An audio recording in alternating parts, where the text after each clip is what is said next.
Hello, everybody, and welcome back to the FPL Duo. We're back for another stream. It is time for the transfer tips video, as always, on a Tuesday evening. So, yeah, welcome everybody to the stream. To those that are joining in, it's the buy, sell, hold, ignore series. So we're gonna get into the video. How you doing, Jordan? Um, yeah, long time no see. I mean, the last video we done was the wildcard video. Yeah, it's nice to be back. It's been a while since we've done a video, but yeah, nice to see everyone and obviously us. Yes, game week 5 just around the corner now, approaching for the Saturday fixtures. Yeah, game week 5, and we have to discuss all things transfers. So yeah, we're gonna kick it off, I think, with the first player on the list, and everyone is talking about this player after his hat trick against Burnley. Was it not last weekend?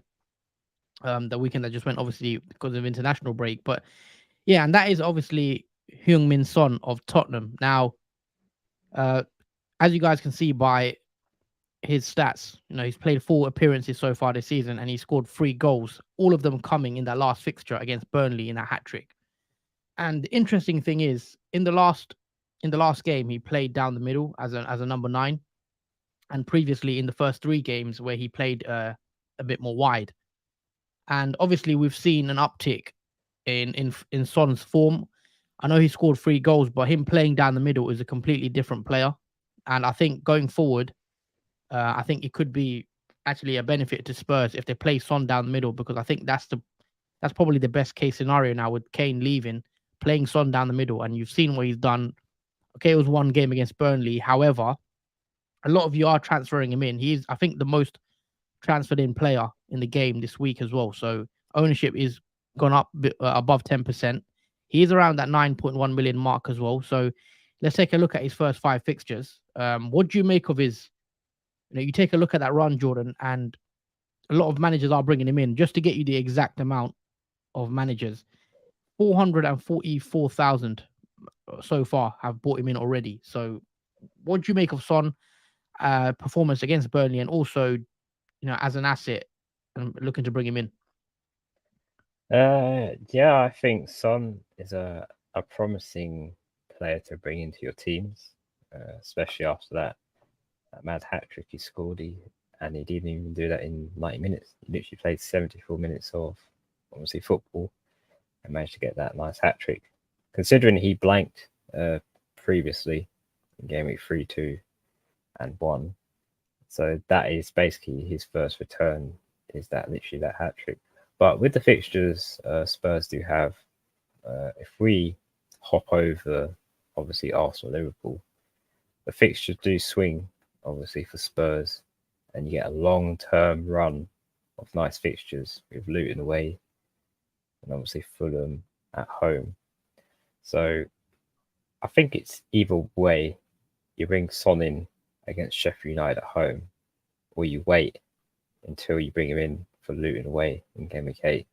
I don't think he's worth bringing in obviously in game week 6 and 7 when he has Arsenal and Liverpool, as obviously we don't know how well Son will cope in this new position essentially against tougher teams. So I think it's easy to say when they have, obviously Spurs have these easy fixtures, especially the one in game week 5, which I'm kind of jealous about because I kind of personally want Son for that fixture, but he's expensive and I don't have enough money to bring him into my own team. So I'm considering and waiting to buy him obviously until when the fixtures turn, and that's in game week 8 onwards. But in terms of game week 5, I think he's a perfect buy in the midfield. Even though he's expensive at 9.1, he has had a price rise and his ownership is on the rise, and I expect that to rise considerably close to the deadline.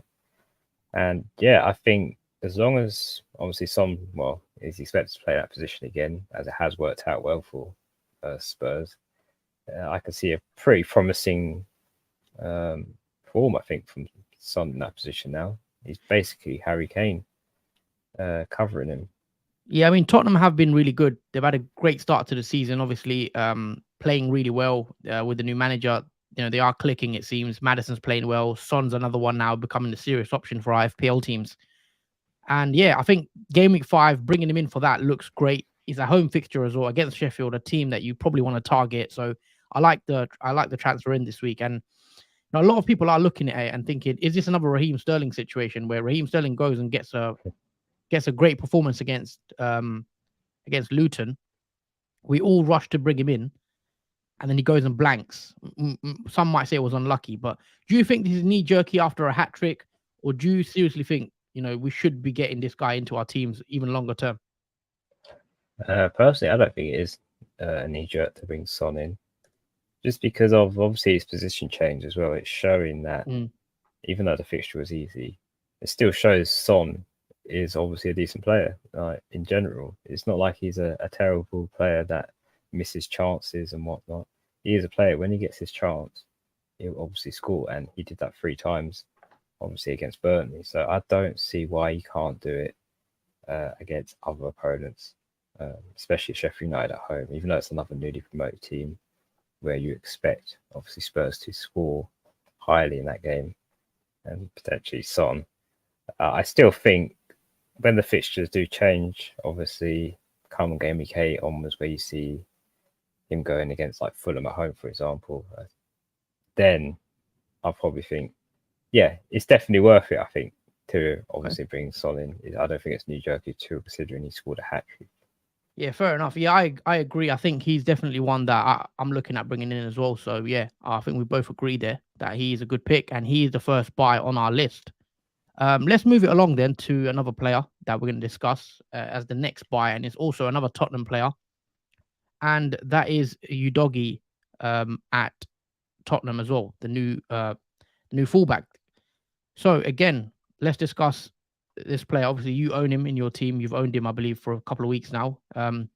He does have 4 appearances, and he also has 2 assists so far this season, which is pretty good in 2 games.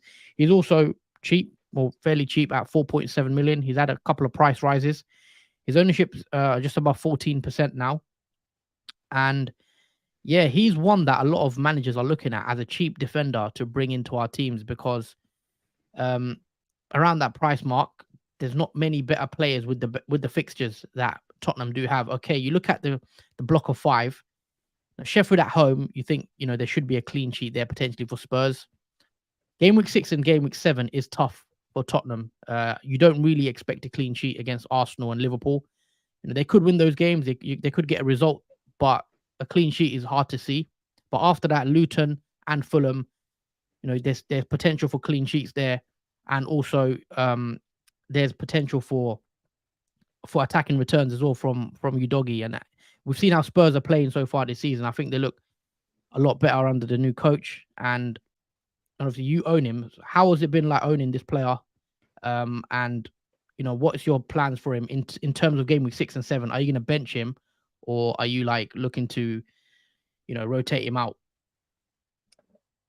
He potentially, Udogie so far, I bought him in game week 3, literally after the 2-0 win against Man United in game week 2.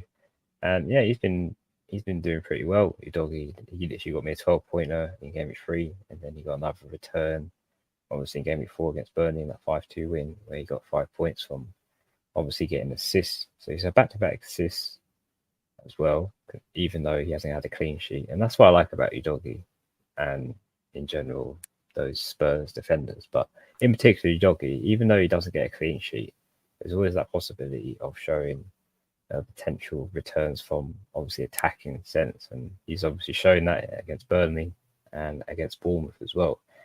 And at originally 4.5 million defender, now 4.7, still definitely worth your money's worth for this type of player in defence, especially with the fixtures.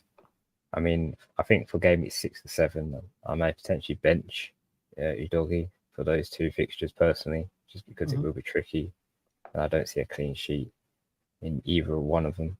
So even though it is possible that Udogie could get an attack return, I still think it's a low-scoring game for those fixtures.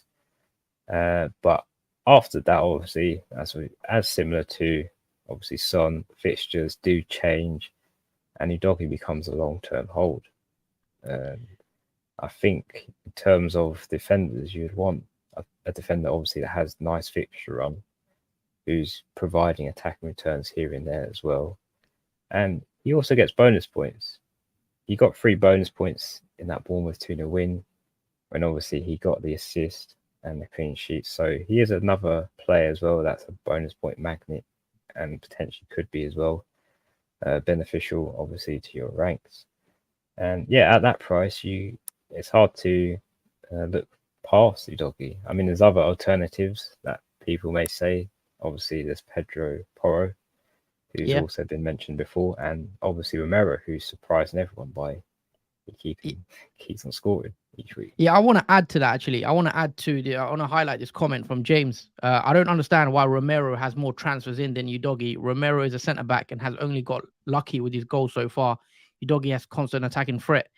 Yeah, the reason why I want to highlight this chat is I kind of agree with this. So we know Romero has scored 2 goals already for Spurs, and a lot of managers are actually bringing Romero in. And you take a look at, again, the stats. Romero is the 4th highest most transferred in player so far this game week, with 363,000 managers already transferring him in. So again, that looks a bit strange to me, because with Romero, I don't expect him to carry on scoring these goals that he has in so far this season.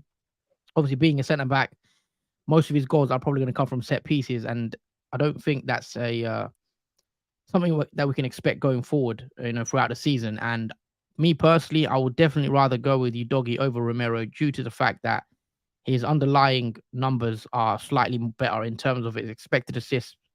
Per 90 is pulling up 0.13 for Udogie. And Romero, again, yes, he's got the goals, but I don't expect that to be a recurring theme, being a centre back. So I completely agree with this comment. And yeah, for example, Udogie at that price, I'm looking at it myself. I kind of regret not bringing him in earlier in game week 1. I had him in my team, and last minute before the deadline, I actually switched him out for Reece James, and we know what happened with Reece James. But yeah, definitely Udogie. I think he's a buy. But I also think he's not a priority, in the sense that in game week 6 and 7 they do have tough fixtures. So what you should probably do is have bench cover and maybe bench him in game week 6 and 7, and then play him again for that run against Luton and Fulham, which looked good. But yeah, definitely a buy from us. Let's pull up the next players. Obviously, we've discussed the buys now. Let's pull up the players you should be looking to sell potentially ahead of game week 5. Now, there's a few players that we could discuss. I think first up, we'll discuss Mitoma. He's very highly owned in this game still. 40% of managers own him. Again, priced at 6.5 million. So he's one of those cheap midfielders. And Mitoma's actually not been too bad this season. 1 goal and 3 assists in 4 appearances is not to be sniffed at. I think you take a look at his expected goals per 90, 0.21. Again, it's not bad, but his expected assists per 90 also quite respectable, 0.47. So that's quite good. However, the reason why we'll put him on this list, I think, me personally, you take a look at his next 5 fixtures. Game week 5 is Man United away. Now that's a red fixture. I don't know if that will be for Brighton. I mean, that could be an interesting one. Maybe going away to Man United is quite tough usually for Brighton. So yeah, that's a tricky game on paper. Bournemouth at home looks good in game week 6, but after that is Villa, Liverpool, and Man City. So some tricky fixtures in there for Brighton. And I think there might be more value in other similar price midfielders like an Mbeumo, etc. So for me, Mitoma is actually a sell this week if you still have him. I don't think he's necessary to keep for his fixture run. I do think there's other midfielders now. I know they're a bit more expensive, but the likes of Maddison, now people are looking at, maybe you need money to get to Son or the Spurs midfielders, even, Mbeumo, if you've not got him, he's looking really good. So yeah, Mitoma for us is a sell. Like, what have you made of Mitoma, Jordan? Obviously you sold him, was it last week? And you've bought in, Maddison, paid off pretty much straight away. But you take a look at those 5 fixtures. How confident are you Mitoma can return in them? Well, this is the thing with Brighton. They have scored a lot of goals in pretty much most of their fixtures. I think they've scored about 12 goals so far in their in the last 4 matches. So they are a team where they are getting the goals in the nets against teams. Because obviously they scored 3 against Newcastle in Game Week 4, and Matoma actually got an assist from that game.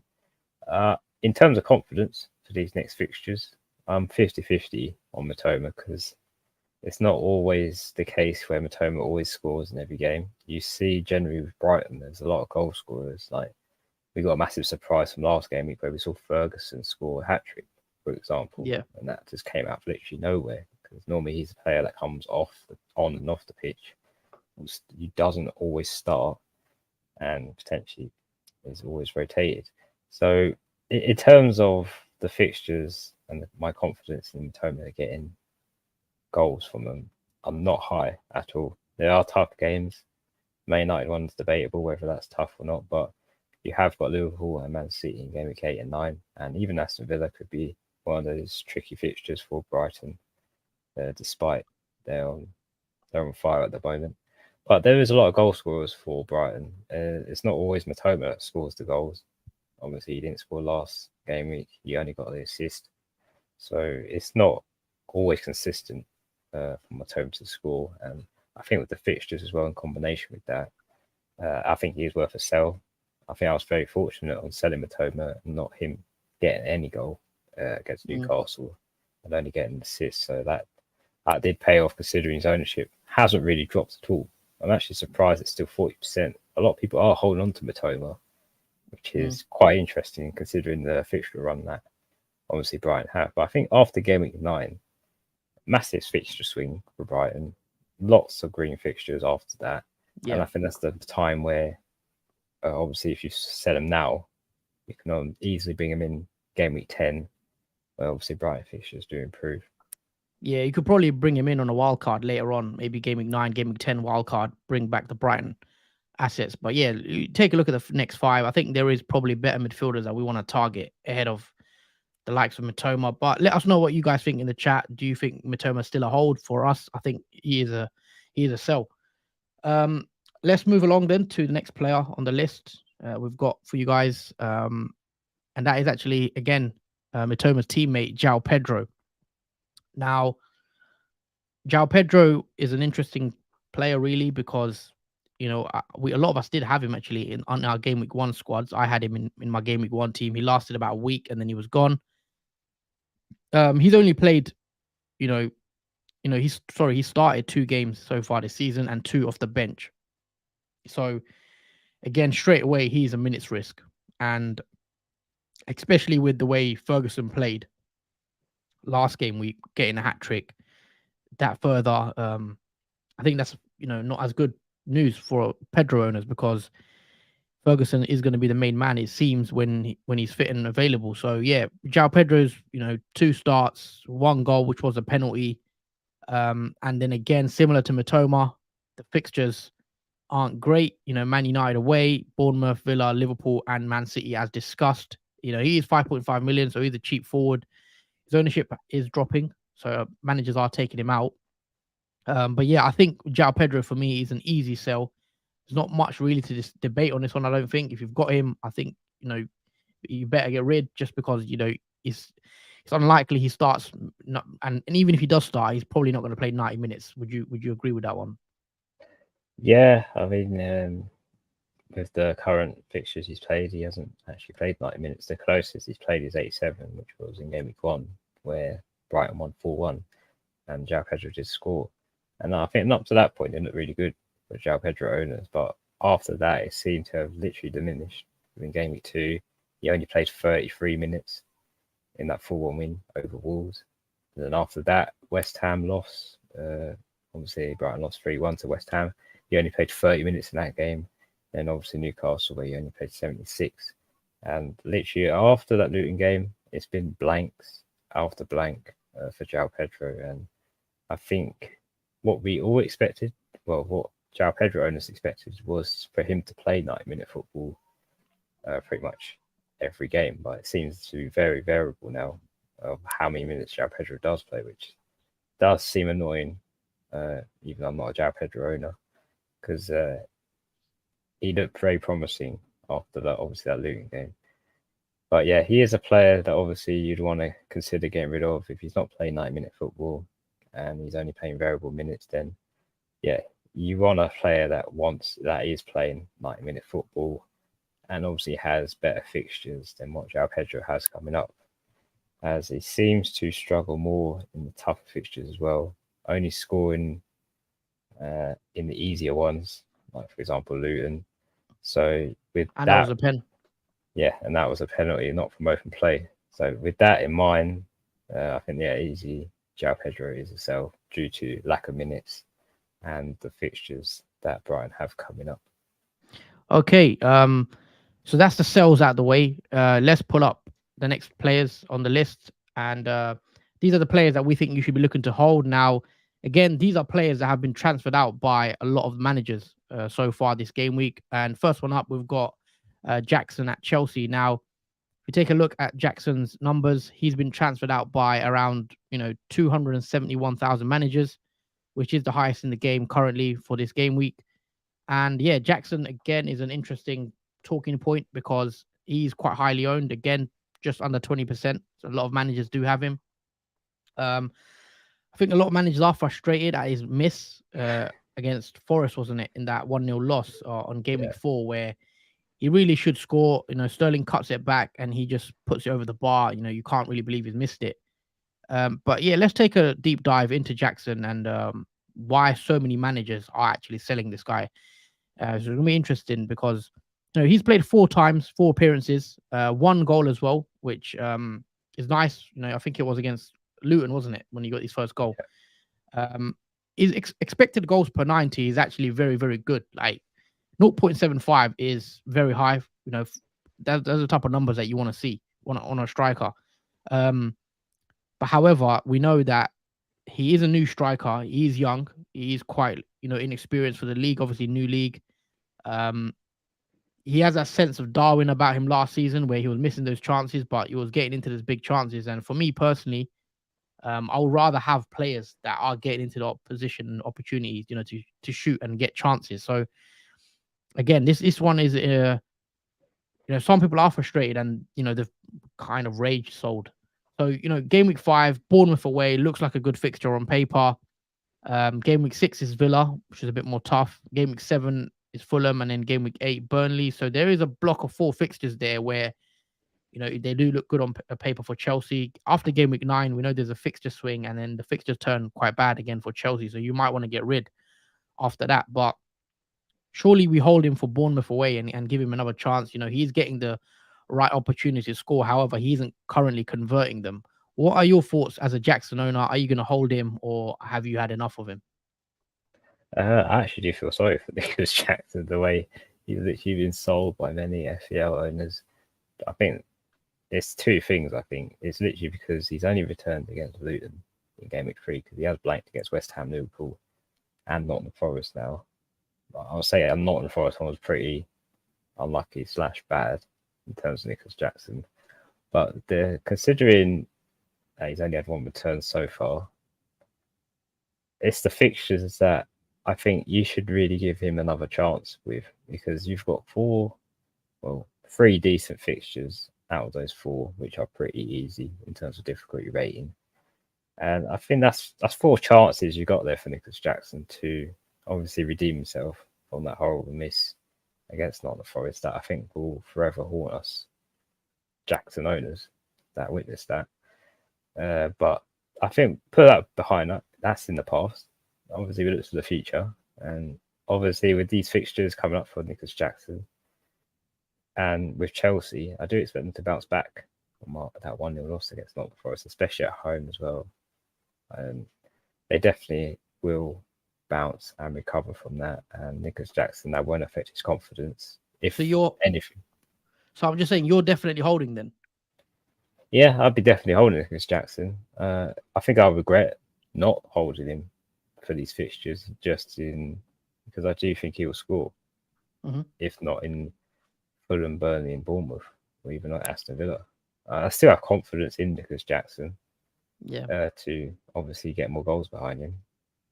But obviously, when it comes to Burnley away, and then when that's when afterwards the fixtures do swing. So that is when I'll probably be tempted to take out Nicholas Jackson.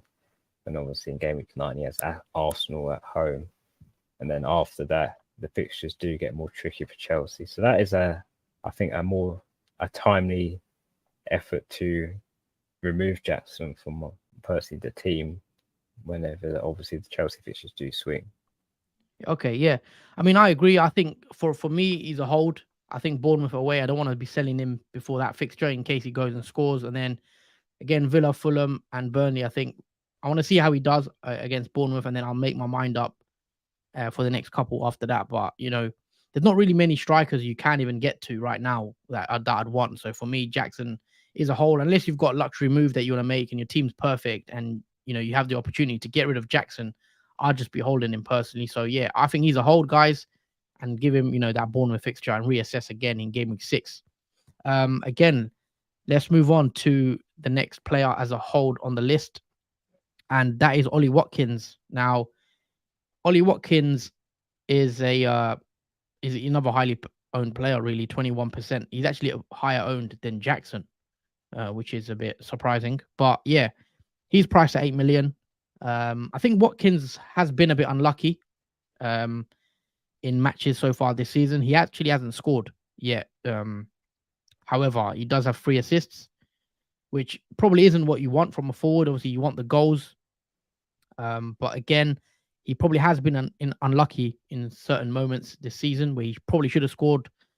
His expected goals per 90, 0.38 as well.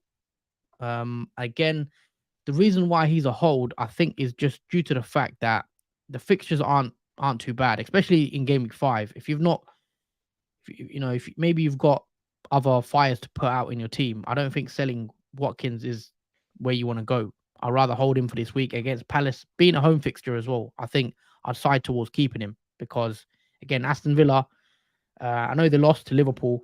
Was it last game week or was it game week 4? And Watkins they didn't have a good game. However, we know Villa are a very strong team. They've been very good, this season. It's still the performances overall, even last season with Emery. And I think Palace at home, you give him another chance and see what he does, and then maybe sell him after that. What would you do if you had Watkins though, Jordan? I think I'll be on the same page of waiting, obviously on Watkins because he has been unlucky to not score yet. But he hasn't been so bad because he's only had 1 blank, and that was against Liverpool in game before. Other than that, he's had an assist in each of the game weeks prior to that. So he hasn't been the worst performing forward to own. I mean, he's outscored Jackson so far. Yeah. So it's not all bad for Ollie Watkins. He has had 3 returns.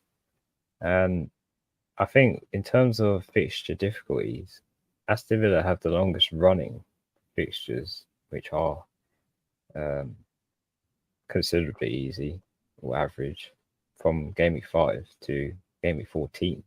So in terms of long term, Ollie Watkins you can potentially hold on to him if he's still returning from obviously near game week 14. You've got nice fixtures for him all the way through, and hopefully he does get on the goal sheet eventually. It will happen. He's not going to go the whole season without scoring. It will eventually happen to one of these fixtures, or if not, maybe even 2 goals in the fixture. So I think I'll be definitely holding on to Ollie Watkins. I think those fixtures are hard to ignore. Obviously, to take out Ollie Watkins. Yeah. Also, we've also discussed Ollie Watkins on the wildcard video. In game week 9, where we made a wildcard draft, and he was in my team on a game week 9 wildcard. So yeah, longer term fixtures look good as well. And then if you've already got him, then I don't really see why you need to sell him before Palace. So yeah, guys, keep the patience with this one, and reassess again. Maybe game week 6, game week 7.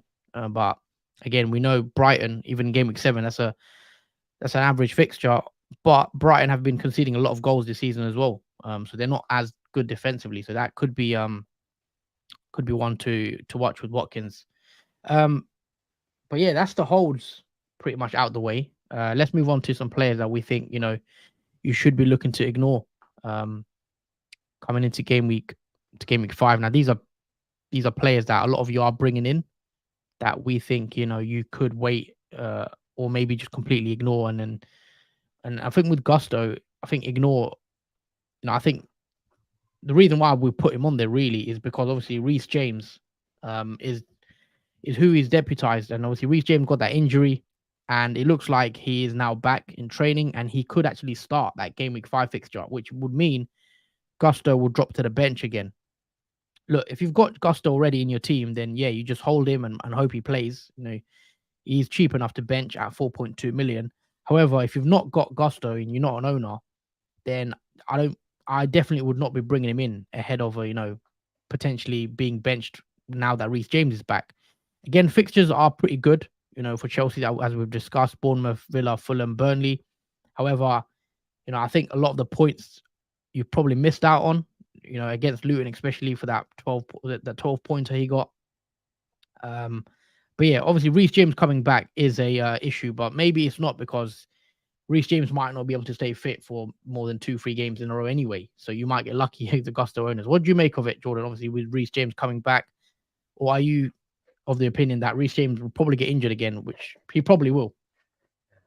I kind of don't want to say it for those who do have Reece James, but yeah, there's always that possibility of a relapse on Reece James, as we've seen a few times now by seasons. But yeah, for Gusto, he did get a 14-pointer against Luton, which did a pretty good at the time, because it was like watching Reece James in that position.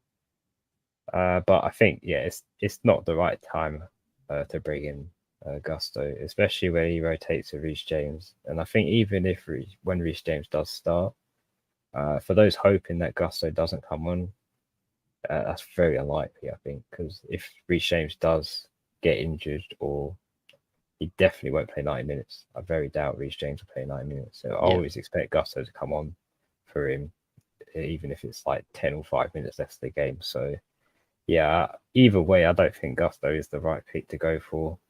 I would prefer to go with Chilwell if you're looking for a Chelsea defender, because you always know he's going to play and obviously start and play a lot of more minutes than obviously Gusto will, because obviously Chilwell hasn't got much of a rotation threat to go to challenge with, unless Gusto, who has Reece James, and then both do rotate between each other. And yeah, Reece James back in training now, that is most likely going to happen once again. Yeah, he just become too much of a minutes risk. So for us guys, definitely ignore Gusto if you don't have him already. If you do have him, you just probably bench him and then see where it goes with James now returning. Let's move it along again to the last and final player as the ignore, and that is Evan Ferguson.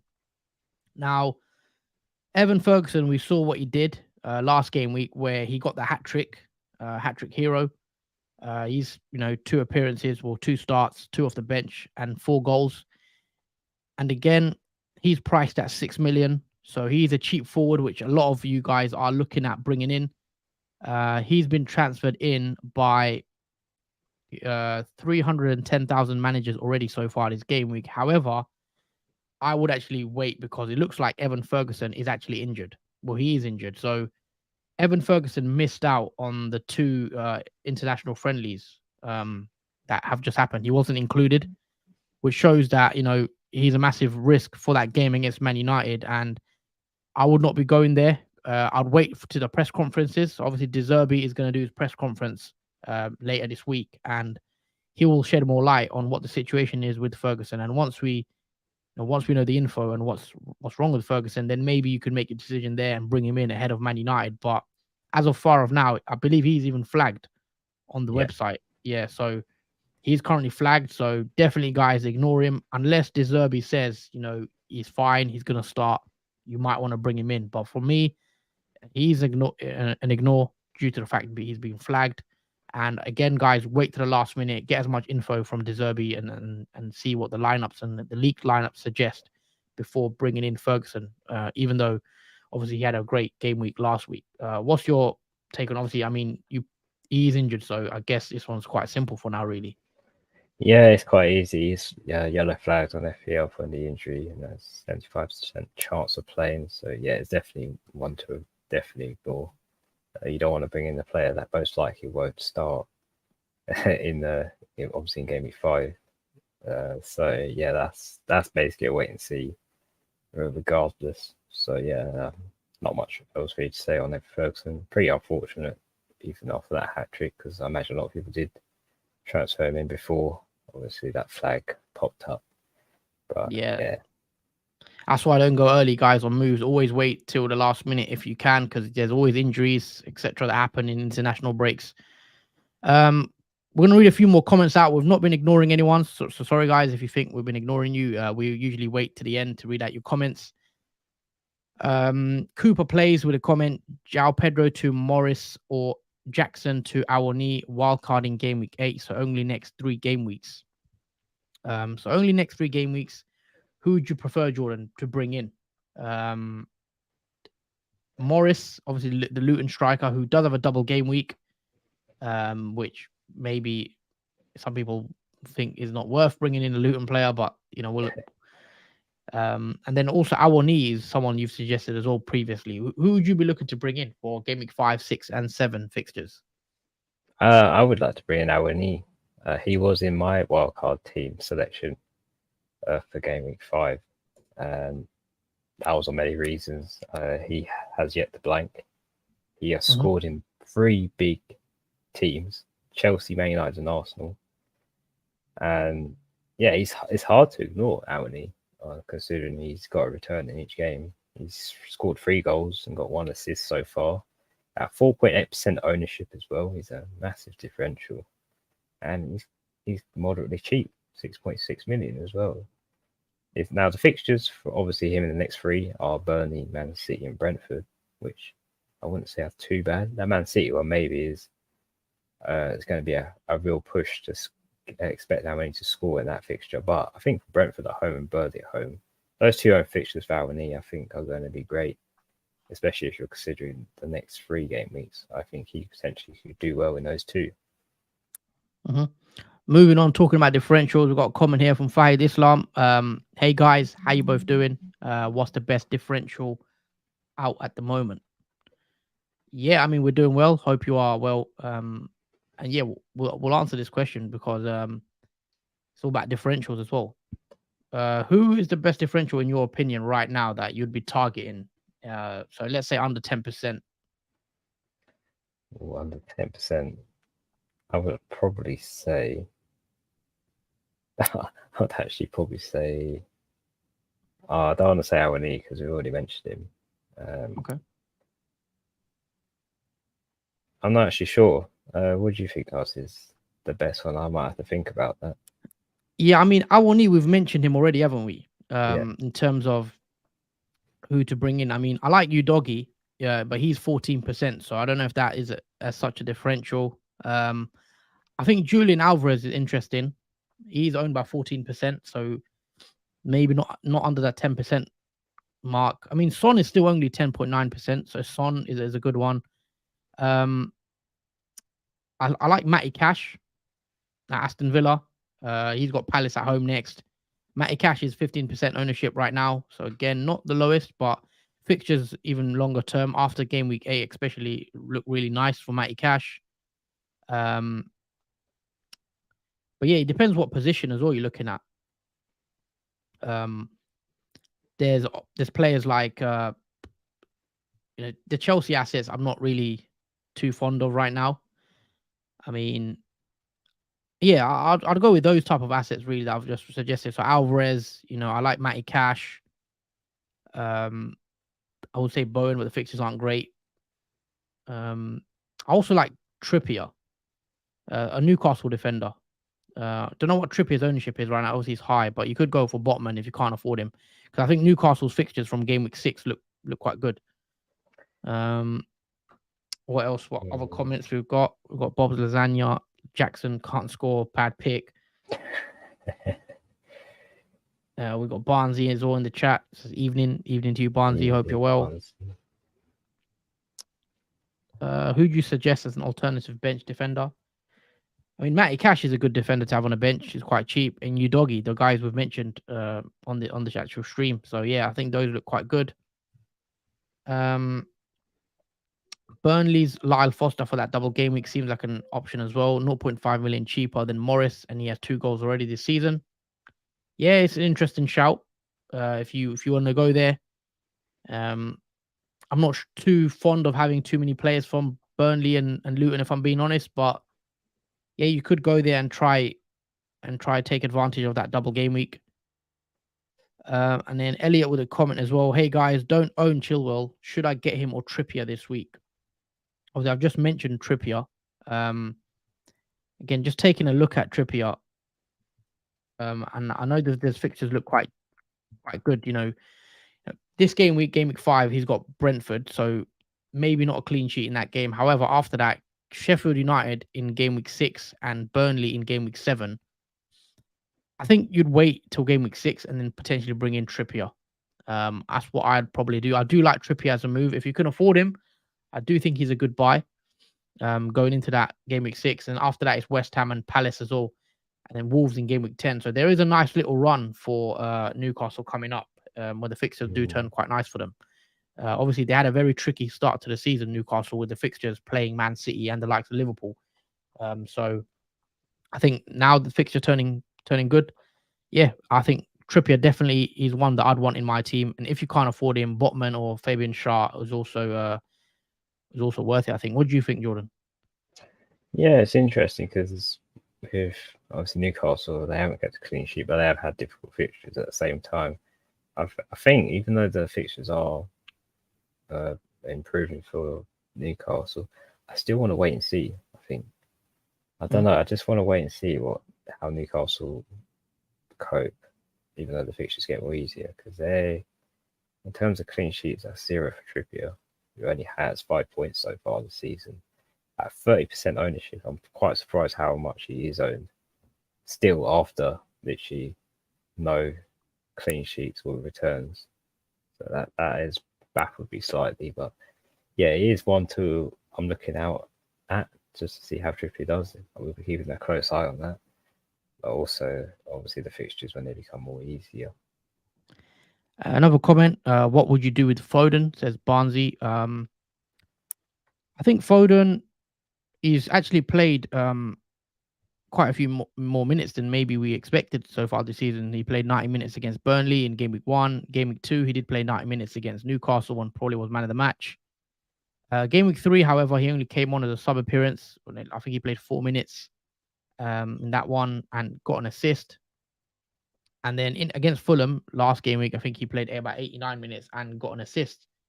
So, if I've got Foden, I think he's pretty much an easy hold, really. West Ham next, Forest in game week 6, Wolves in game week 7. I think I'd give him another 2 or 3 game weeks and then just hold him, really. Obviously, you're a Foden owner, aren't you? What are you doing with him? Yeah, I have no reason why not to hold Foden. I mean, he's had 3 assists so far this season, and he's been a beneficial midfielder. In terms of Man City, it's very hard to pick the right midfielders because obviously a pet rotation. But it's nice to see, obviously, Foden play 90-minute football. Obviously, apart from that Sheffield United game where he was benched.